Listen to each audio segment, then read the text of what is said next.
Good morning. ये हमारी BSc part 2 की ऑर्गेनिक केमिस्ट्री की क्लास है। इसमें हमने चैप्टर शुरू किया है ईथर्स एंड इपॉक्साइड्स। इसमें अब तक हमने पढ़ा नॉमेनक्लेचर, आइसोमेरिज्म। अब हम पढ़ रहे हैं इसमें मेथड्स ऑफ प्रेपरेशन। तो various methods of preparation are, आप लिखो, बनाने की विधियाँ, ईथर बनाने की विधियाँ। नंबर वन मेथड लिख लीजिए इसके अंदर, फ्रॉम एल्कीन, एल्कीन से प्रारंभ करते हुए। नंबर वन लिख लो, फ्रॉम एल्कीन, एल्कीन से। अब एल्कीन से बनाने के अलग अलग मेथड हो सकते हैं। इसमें ए लिख लीजिए, पहला मेथड, एल्कीन से बनाने का पहला मेथड लिखो इसके अंदर कि alkenes reacts with alcohol in presence of acid to form ether. Alkene की क्रिया अम्ल की उपस्थिति में एल्कोहल से करने पर ईथर प्राप्त होते हैं। Alkenes react with alcohol in presence of acid to form ether. बिल्कुल हाइड्रेशन की तरह है। एल्कीन से जो मेथड बनाएंगे, देखो जो एल्कोहल अगर आपने पढ़ चुके हैं आप, तो उसमें जो मेथड किया था बिल्कुल वैसा सही मेथड है। वहाँ हाइड्रेशन करते थे, हाइड्रेशन का मतलब था वाटर से रिएक्शन कराते थे अम्ल की उपस्थिति में। यहाँ रिएक्शन करा रहे हैं एल्कोहल की उपस्थिति। तो OH की जगह कौन सा ग्रुप चल जाएगा इसके अंदर? Methoxy group. तो एक कारण पे कौन सा ग्रुप आ जाएगा? मिथॉक्सी। और एक पे आ जाएगा H। तो आंसर क्या बन जाएगा इसका? CH3CH2। और इस कारण पे आ गया methoxy, ethyl methyl ether is the product. पूरा नाम लिख लीजिएगा, मैं बोल रहा हूँ इथाइल मिथाइल ईथर। नॉमेनक्लेचर मैंने सिखा दिया, IUPAC नाम आना चाहिए, हमेशा नाम पूरे लिखने चाहिए आपको प्रैक्टिस के लिए। Methoxy ethane is the product. चलो इसका और एग्जांपल लेते हैं।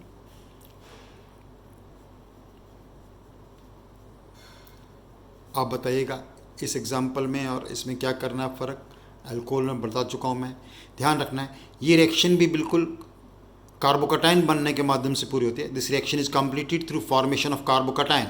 तो कार्बोकटाइन बनेगा, सेकेंडरी कार्बोकटाइन इज मोर स्टेबल, तो H का एडिशन यहाँ हो जाएगा और मिथॉक्सी ग्रुप यहाँ आ जाएगा। ओके, तो आंसर हो जाएगा CH3 और इस पोजीशन पे कौन सा ग्रुप आ जाएगा? Methoxy, 2 methoxy propane. क्या प्रोडक्ट बन गया इसके अंदर? 2 methoxy propane is the product formed. Clear? ये एग्जाम्पल आपको आ रही है अच्छी तरह से। और एग्जाम्पल लेते हैं इसका।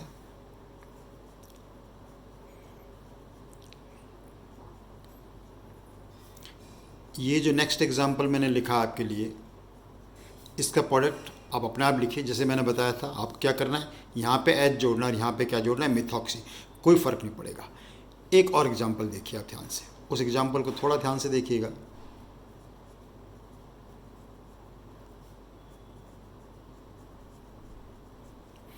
इस एल्कीन की रिएक्शन अगर हम इस एल्कोहल से कराते हैं, ध्यान रखो। अब मैंने क्या बताया कि reaction is completed through formation of कार्बोकटाइन। अब आप ध्यान से इसके प्रोडक्ट में, जैसे इस रिएक्शन से कंपेयर करें और यहाँ अगर आप मिथॉक्सी ग्रुप लगा देते हो और यहाँ H लगा देते हो तो आपका आंसर गलत हो जाएगा। एल्कोहल बनाने में मैंने आपको रिएक्शन सिखाई थी, इस प्रकार की काफ़ी रिएक्शन हमने की थी। उसमें पहले स्टेप पे क्या होगा? कार्बोकटाइन बनेगा। वो कार्बोकटाइन क्या होगा? सेकेंडरी होगा। देखो इधर पूरा मैकेनिज्म लिख के बताता हूँ। तो पहले स्टेप में क्या हुआ? With the attack of proton कार्बोकटाइन is formed. वो कार्बोकटाइन कौन सा बना? CH3 सेकेंडरी कार्बोकटाइन बन गया। कौन सा कार्बोकटाइन बन गया? सेकेंडरी। लेकिन ये जो सेकेंडरी कार्बोकटाइन बनेगा, इसके अंदर क्या हो जाएगा? ये जो पूरा मिथाइल ग्रुप है, ये मिथाइल ग्रुप इस कारण पे शिफ्ट हो जाएगा। इसे क्या बोलते हैं? 1,2 मिथाइल शिफ्ट। क्या बोलते हैं इसको? 1,2 मिथाइल शिफ्ट। और 1,2 मिथाइल शिफ्ट से क्या होगा, क्यों हुआ, इसका कारण अभी आपको पता चल जाएगा। 1,2 मिथाइल शिफ्ट होने के बाद प्रोडक्ट बन जाएगा ये CH3। यहाँ पे क्या था आपके पास? CH, और इसके ऊपर आ गया CH3 और यहाँ भी आ गया CH3 और पॉजिटिव चार्ज यहाँ आ गया। ये कौन सा कार्बोकटाइन बन गया? टर्शरी। टर्शरी कार्बोकटाइन क्या होता है? ज़्यादा स्टेबल होता है, मोर स्टेबल। मोर स्टेबल है, ज़्यादा स्थायी है, इसलिए बन गया। अब ये ग्रुप रिएक्शन करेगा किससे? मिथॉक्सी ग्रुप से रिएक्शन करेगा। और मिथॉक्सी ग्रुप से रिएक्शन करने के बाद अब यहाँ पे मिथॉक्सी ग्रुप जुड़ेगा। तो इस एग्जाम्पल को बहुत ध्यान से देखना है। कार्बोकटायन में जनरल रूल बताया हुआ आपको कि जब भी कभी रिएक्शन कार्बोकटायन के माध्यम से पूरी हो तो आप देख लीजिए क्या उसके अंदर हाइड्राइड या हाइड्राइड शिफ्ट से या मिथाइल शिफ्ट से कोई दूसरी पॉसिबिलिटी तो नहीं बन रही है। अगर वो बन रही है तो फिर उसको रीअरेंज करो और उसके अनुसार प्रोडक्ट आप बनाइए। बिल्कुल ऐसी स्टेप हमने ये रिएक्शन हमने एल्कोहल में पढ़ा था। फ़र्क इतना ही आ गया, हाइड्रेशन ऑफ एल्कोहल किया था वहाँ पर, हाइड्रेशन ऑफ एल्कीन से एल्कोहल बनाए थे, यहाँ पर एल्कीन की रिएक्शन कर रहे हैं एल्कोहल के साथ। यानी जहाँ OH ग्रुप आ रहा था उस ग्रुप की जगह इन सब एग्जाम्पल में कौन सा ग्रुप आ रहा है, एल्कॉक्सी ग्रुप आ रहा है। ये पहला मेथड हो गया एल्कीन से बनाने का।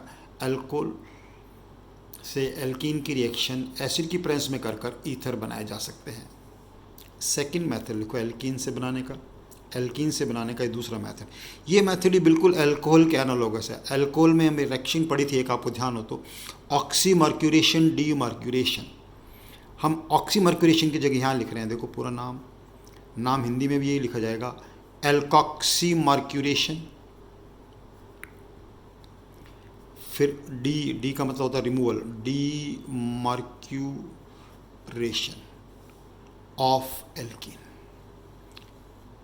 कौन सी रिएक्शन लिखा, वहाँ हमने लिखा था, देखो एल्कोहल कंपेयर करो आप, वहाँ लिखा था mercuration oxymercuration demercuration.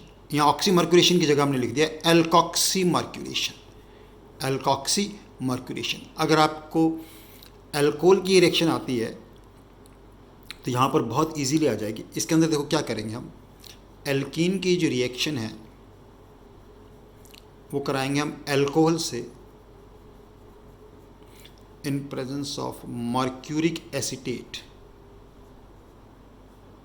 Mercuric acetate, acetate में भी इसका हम डेरिवेटिव लेते हैं, ट्राईफ्लोरो एसीटेट ले लेते हैं इस केस में। वहाँ हम डायरेक्टली मर्क्यूरिक एसीटेट लेते हैं, ट्राईफ्लोरो एसीटेट ले लेते हैं इस केस में।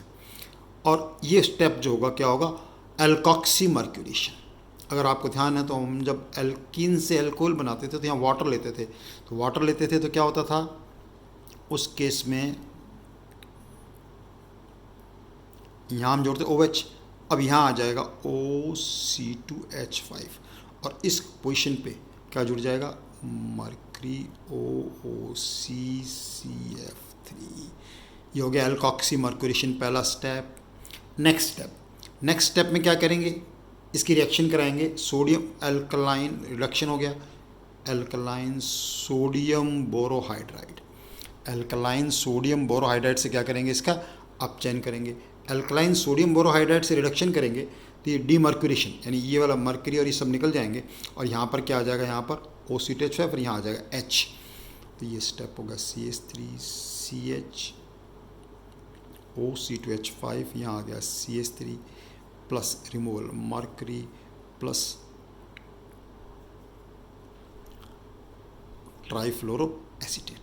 ये रिडक्शन स्टेप देखो यहाँ से बिल्कुल, ये स्टेप ये रिएक्शन से क्या बना सकते हैं, ईथर। हालांकि इतने इंपॉर्टेंट मेथड नहीं है ईथर बनाने की ये, लेकिन एल्कीन से ईथर बनाने का रिएक्शन आपको आनी चाहिए। ये रिएक्शन, ये वाली सारी रिएक्शन आपने बिल्कुल वही रिएक्शन है जो आपने एल्कोहल बनाने में पढ़ी थी एल्कीन से, बिल्कुल उससे मिलती जुलती रिएक्शन है। इस रिएक्शन में फ़र्क क्या होगा, देखो इस रिएक्शन में और इस एग्जाम्पल में फ़र्क देखो, वो फ़र्क हम एल्कोहल में भी कर चुके हैं। जैसे हम इस रिएक्शन को करें, इस एग्जाम्पल को करें इसी रिएक्शन से, तो वो प्रोडक्ट डिफरेंट होगा। यहाँ पर हमने क्या किया था, रीअरेंजमेंट, लेकिन जब एल्कॉक्सीमर्क्यूरेशन करते हैं तो रीअरेंजमेंट पॉसिबल नहीं होता है, रीअरेंजमेंट पॉसिबल नहीं होता है। देखिए ध्यान से, मैं इसी रिएक्शन को लिख के बताता हूँ वापस दूसरी एग्जाम्पल। इन दोनों में कंपैरिजन बहुत ज़रूरी है, देखिएगा आप, काफ़ी इम्पोर्टेंट स्टेप है ये कंपैरिजन में।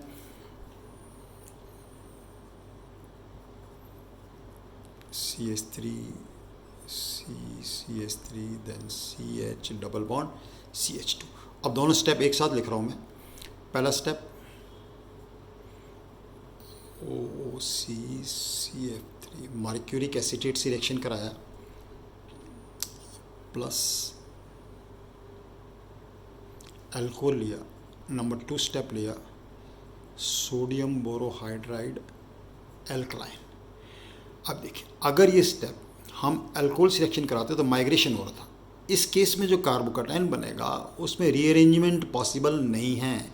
रीएजेंट पॉसिबल नहीं होने का मतलब इसके अंदर एल्कॉक्सी ग्रुप डायरेक्ट यहाँ पे आएगा और यहाँ क्या आएगा, मिथॉक्सी। इसका आंसर क्या बन जाएगा इस रिएक्शन का, CH3 CH3 CH3 CH, यहाँ आ जाएगा O C2H5 और यहाँ आ जाएगा CH3। बहुत डिफरेंस है।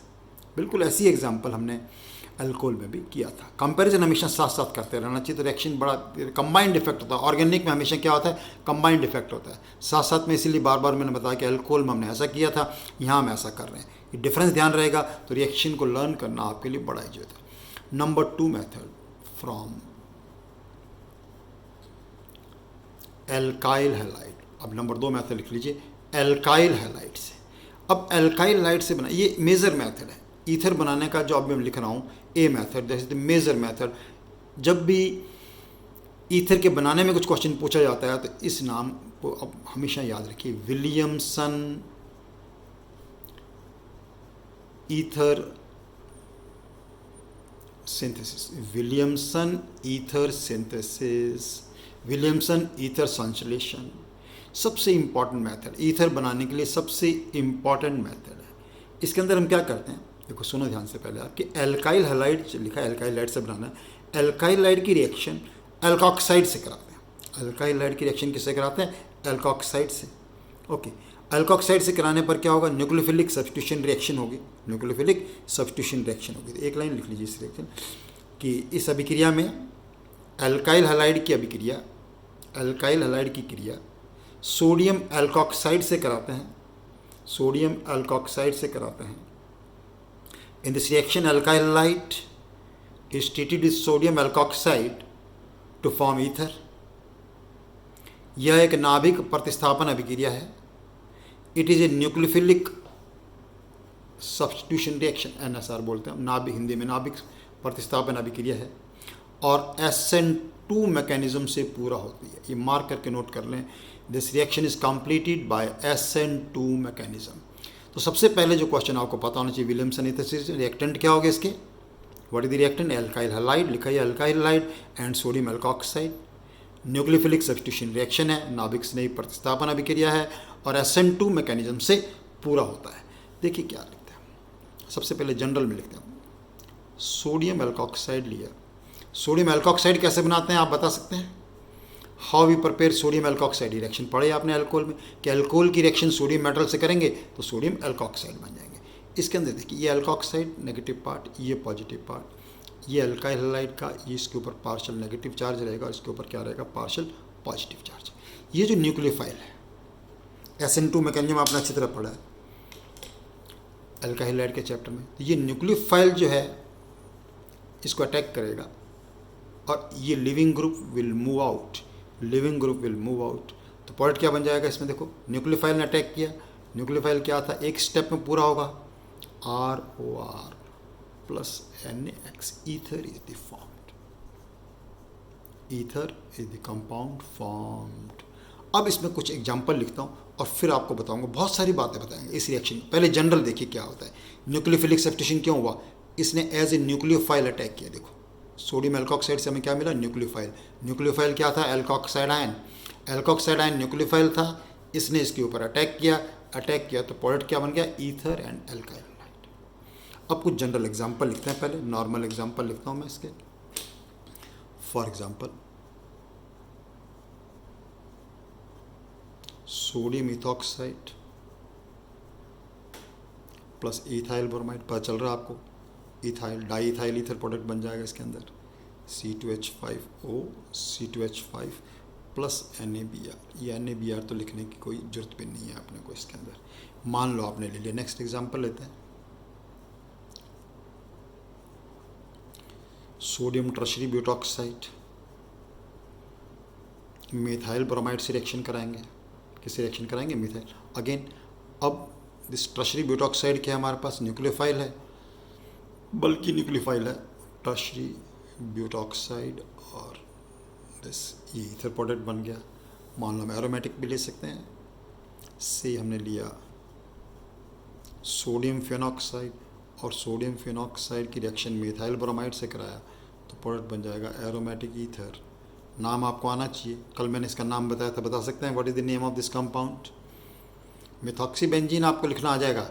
कॉमन नेम एरोमेटिक में इंपॉर्टेंट होते हैं एनिसॉल। क्या बोलते हैं इस कंपाउंड को? Anisole is the compound formed. अब देखो, सबसे पहले इंपॉर्टेंट बात नोट करो इसके अंदर। अभी आपको बताया था कि इरेक्शन कौन से मेथड से पूरी होती है? SN2 मैकेनिज्म से। तो SN2 से होती है, तो इसलिए लिखो इसके अंदर, इस अभिक्रिया में विभिन्न एल्काइल हैलाइड की क्रियाशीलता का क्रम। इस अभिक्रिया में विभिन्न एल्काइल हैलाइड की क्रियाशीलता का क्रम, order of reactivity of various alkyl halide in this reaction. काफ़ी इंपॉर्टेंट क्वेश्चन होता है ये। Primary is more than secondary, secondary is more than tertiary. पता चल रहा है क्यों? क्योंकि मैक्सिमम, बिकॉज लिख लो चाहे, क्योंकि मैकेनिज्म कौन सा होता है इसके अंदर? SN2 मैकेनिज्म होता है। SN2 मैकेनिज्म होता है। अब यहाँ ध्यान रखने वाली बात है, देखो कि SN2 मैकेनिज्म होता है, प्राइमरी होगा तो सबसे ज़्यादा, देखो हमने सबस्ट्रेट में कौन सा लिया? हमेशा प्राइमरी एल्काइल हैलाइड लिया। अगर हमारा एल्काइल हैलाइड टर्शरी है या सेकेंडरी है तो उस केस में क्या हो जाएगा? एलिमिनेशन रिएक्शन हो जाएगी। ये बहुत इंपॉर्टेंट बात होती है। हम वैसा बना, जैसे मैंने एग्जाम्पल लिया, फॉर एग्जाम्पल सोडियम इथॉक्साइड लिया, और सोडियम इथॉक्साइड की रिएक्शन मैंने एक टर्शरी ब्यूटाइल ब्रोमाइड से कराई। अब आपने पढ़ा है कि टर्शरी ब्यूटाइल ब्रोमाइड ये जो है, they have tendency to undergo elimination, विलोपन। इनकी जो टेंडेंसी क्या होती है? एलिमिनेशन रिएक्शन हो जाएगी। एलिमिनेशन रिएक्शन का मतलब क्या होगा? ये जो इथॉक्साइड है ना, ये जो देखो ध्यान से, ये जो इथॉक्साइड यानी बेस की तरह एक्ट करेगा, and this will take up this proton. ये क्या करेगा? ये एक प्रोटॉन ले लेगा और इन दोनों के बीच में क्या आ जाएगा? डबल बॉन्ड आ जाएगा। तो मेजर प्रोडक्ट इसके अंदर क्या बन जाएगा? एल्कीन। थोड़ा बहुत ईथर बनेगा, उससे मतलब नहीं। CH3, ये बात समझ में आ रही है आप लोगों को? मैंने क्या बताया? हम बनाना चाह रहे थे इससे ईथर, लेकिन बन क्या गया? What is the product form? Product form क्या हो गया इससे? Alkene. Alkene is the major product form. Alkene major product इस रिएक्शन में बन गया। क्यों? क्योंकि हमारा सबस्ट्रेट जो था क्या था? टर्शरी था। सेकेंडरी होगा तब भी एलिमिनेशन हो जाता है। सेकेंडरी में भी क्या होता है? मेजर प्रोडक्ट क्या बन जाता है? एलिमिनेशन जो है प्रोडक्ट बन जाता है। ये काफ़ी इंपॉर्टेंट पॉइंट है, इस बात को भूलना नहीं है आपको। इसके अंदर ऑर्डर ऑफ एक्टिविटी की जहाँ तक बात आती है तो ये ध्यान रखना है। ओके, अब एल्काइल हैलाइड देखो। अब एग्जाम्पल देखना, मैं एक एग्जाम्पल बताता हूँ और उसका आंसर आप बताओ। अगर आप नहीं ध्यान दोगे तो उसका आंसर गलत लिख दो। सोडियम इथॉक्साइड, इसकी रिएक्शन हमने कराई ब्रोमाइड से। इसकी रिएक्शन किससे कराई हमने? ब्रोमाइड से। देखो आप ऐसा थोड़ी होगा कि ये BR हटा दें और यहाँ पे क्या लगा दें? नहीं, क्योंकि ये जो एराइल हैलाइड हैं दे डोंट गिव NSR। ये NSR नहीं देते हैं। नहीं देते हैं, इसका आंसर क्या होगा? No reaction. कोई अभिक्रिया नहीं होगी, कोई अभिक्रिया नहीं होगी। तो आप कहोगे फिर चलो इथॉक्सीबेंजीन बनाना है तो क्या करें? बना सकते हैं इथॉक्सीबेंजीन। इथॉक्सीबेंजीन बनाने के लिए हमें क्या करना होगा? अल्टरनेट रूट लेना होगा। अल्टरनेट रूट से मतलब इथॉक्सीबेंजीन बनाना है तो एरोमेटिक ही नहीं, आप क्या करें? यहाँ पर इथाइल ब्रोमाइड ले लीजिए और इथाइल ब्रोमाइड की रिएक्शन सोडियम फिनॉक्साइड से करा दो। अभी फिनॉक्साइड आयन अटैक करेगा, BR लिविंग ग्रुप हो जाएगा और प्रोडक्ट क्या बन जाएगा? अगर ये पॉइंट नहीं जानते हैं हम तो इसमें गलती कर सकते हैं, इसमें भी इथॉक्सीबेंजीन बना देंगे, देखते हैं। लेकिन नहीं, क्यों नहीं? क्या लिखा है? Aryl halide. एराइल हैलाइड नाभिक से नहीं प्रतिस्थापन अभिक्रिया नहीं देते। Aryl halide don't give nucleophilic substitution reaction. Done. पता चल रही बात आप लोगों को? ये क्वेश्चन ये है। एल्काइल हैलाइड से बनाने का एक और मेथड हो सकता है, वो इतना इंपॉर्टेंट बात नहीं है। मेन चीज़ थी विलियमसन ईथर सिंथेसिस। तो विलियमसन ईथर सिंथेसिस में एल्काइल हैलाइड का दूसरा मेथड एक और हो सकता है। लिखो इसके अंदर, लिखो, राइट डाउन इन दिस, कि alkyl halide reacts with dry silver oxide to form ether.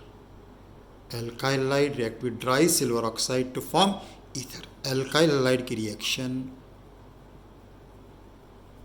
Dry silver oxide, शुष्क सिल्वर ऑक्साइड से करने पर, ये रिएक्शन भी आपने अल्कोहल में लिखा है, वहाँ हम लिखते थे मॉइस्ट सिल्वर ऑक्साइड, याद होता आपको। मॉइस्ट सिल्वर ऑक्साइड से क्या होता है? पॉइंट क्या बन जाते हैं? अल्कोहल। लेकिन ड्राई सिल्वर ऑक्साइड से क्या प्रोडक्ट बनेगा, ईथर। ये माइनस हो गया 2AgBr, 2AgBr से प्रोडक्ट क्या बन जाएगा इसके अंदर, C2H5O plus silver bromide is precipitated out. So this is another method for the preparation of ether from this. Okay, तो ईथर बनाने के दो इम्पॉर्टेंट मेथड आज हमने पढ़े हैं। One method was from alkene से दो मेथड पढ़े, फिर एल्काइल लाइट, और एल्काइल लाइट से भी कितने मेथड पढ़े, दो। लेकिन इन मेथड में जो सबसे इम्पॉर्टेंट मेथड था वो कौन सा था, Williamson ether synthesis. Williamson ether synthesis जितने भी इम्पॉर्टेंट पॉइंट बताएं उनको ध्यान से सुनो, और ध्यान से सुनते हुए अपने कॉपी में सारे नोट्स बना लें यहाँ तक। नेक्स्ट मेथड ऑफ प्रेपरेशन से कंटिन्यू करेंगे हम ये chapter. Keep doing your work. Thank you very much.